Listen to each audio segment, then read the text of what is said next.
Well, I'm especially interested really in the brain and how adaptable the brain is to exercise in particular. Alzheimer's disease is certainly singularly one of the most prevalent of all the diseases of the brain. We think it's associated with an impairment in getting oxygen to the brain. There are no curative treatments for it, and exercise is a promising countermeasure that can improve oxygen delivery to the brain and bring a whole variety of benefits, ultimately improving a patient's quality of life.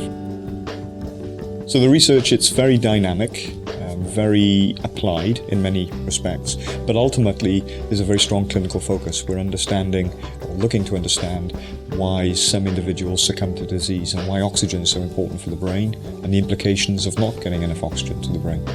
We investigate this across the spectrum of health and disease, so ranging from the super fit Olympic athletes down to the super sick patients. It's all unified by the brain and oxygen transport to the brain. So the miracle molecule and the most important organ in the world, if you like, we're looking to bring those two together.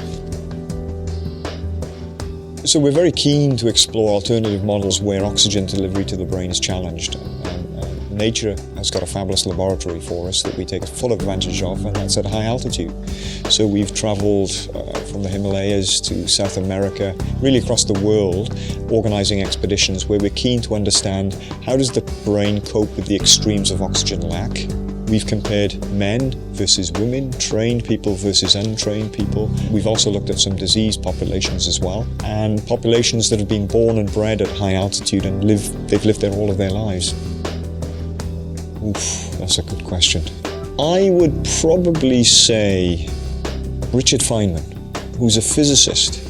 He was a brilliant physicist, a brilliant applied mathematician. And what inspired me so much about him is he had an ability to communicate to students. He had the ability to inspire, but also communicate to the public at large as well, some very complicated principles. He was a real philosopher, a really creative thinker. And there are rare scientists out there like Richard Feynman. To me, it's about providing opportunities and inspiring the younger generation scientists to ask some of the really complex questions that perhaps some of us older scientists haven't quite solved yet. We, like many other scientists, put the long hours in, but it's a passion, it's a hobby, it's almost an interest. And I think that puts a completely different spin on what motivates and what drives you.